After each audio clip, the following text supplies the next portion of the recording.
दोस्तों, जिस प्रकार से आपने देखा कि कल हजारीबाग में राज्य के स्वास्थ्य मंत्री की मौजूदगी में के पत्रकार पर किस प्रकार से मंत्री जी से सवाल पूछना उस पत्रकार को भारी पड़ गया। उस पत्रकार के ऊपर मंत्री जी के समर्थक इस प्रकार से झुंड मिला के अटैक कर दिए कि उस पत्रकार को जान बचाना मुश्किल हो गया। मानिए कि मंत्री जी हो या मुख्यमंत्री हो, उनसे सवाल पूछना अभी के टाइम में बहुत बड़ा गुनाह हो गया है। मंत्री जी को अगर सवाल इतना ही चुभता है तो वो अपने विभाग से इस्तीफा दे दें। उनके ही समाज के 3 बच्चे पिछले कई दिनों से लापता थे और उनकी लास्ट में बॉडी मिलती है तो उनके परिजन से मंत्री जी मिलने जाते हैं।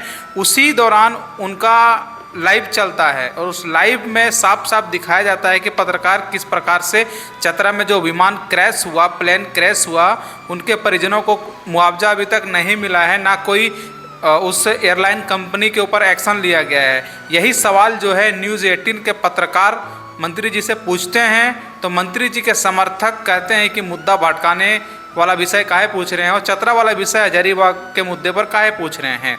ये देखने वाला चीज़ है, मंत्री जी के अनवेरिफाइड आईडी पे लाइव चलाया जा रहा था। जब वो घटना हुई है तो वो लाइव हट जाता है। मंत्री जी के समर्थक इस प्रकार उस पत्रकार के ऊपर टूट पड़े मानो उस पत्रकार को जान बचाना मुश्किल हो गया था। अब मान के चलिए कि पत्रकार हो, चाहे विपक्ष का नेता हो या कोई भी आम आदमी हो, छात्रों को ये राज्य की पुलिस पीट पे करती है। पत्रकार जब मंत्री जी से सवाल पूछते हैं तो मंत्री जी के समर्थक पत्रकार को पीट पे करते हैं। तो ये सरासर दबंगई है, गुंडाई है। इस वीडियो बनाने का मेरा मेन मकसद ये है कि मंत्री जी को कैमरे के सामने आके सभी पत्रकार बंधुओं से माफ़ी मांगनी चाहिए। और मंत्री जी इस घटना को रोक सकते थे, लेकिन मंत्री जी कोई एक्शन नहीं लेते हैं। मंत्री जी चाहते तो अपने समर्थक को रोक सकते थे उस पत्रकार के ऊपर हमला करने से, लेकिन मंत्री जी ऐसा नहीं करते हैं। मंत्री जी वहाँ से लगाव लात हो जाते हैं। लगाव लात मतलब भाग जाते हैं और उस पत्रकार को पिटने देते हैं। इतना उग्र रूप से मंत्री जी के समर्थक उस पत्रकार के ऊपर हमला करते हैं। पत्रकार खुद बताते हैं और पत्रकार जो है अभी अस्वस्थ हैं। मंत्री जी की दबंगई और गुंडाई के सामने राज्य के आम नागरिक किस प्रकार से सुरक्षित रहेंगे जब एक पत्रकार ही सुरक्षित ना रहे।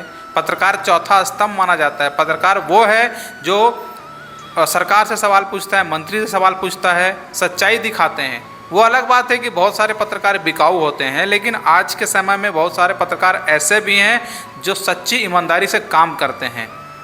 पत्रकार की वजह से ही देश चल रहा है। ये नेता जो है कब का देश को चाट के सफा कर दिए होते और उन्हीं पत्रकारों के ऊपर जो जनता के मुद्दों को उठाते हैं उनके ऊपर जानलेवा हमला किया जाता है। तो इसकी जवाबदेही सीधे तौर पर मंत्री जी के ऊपर जाती है।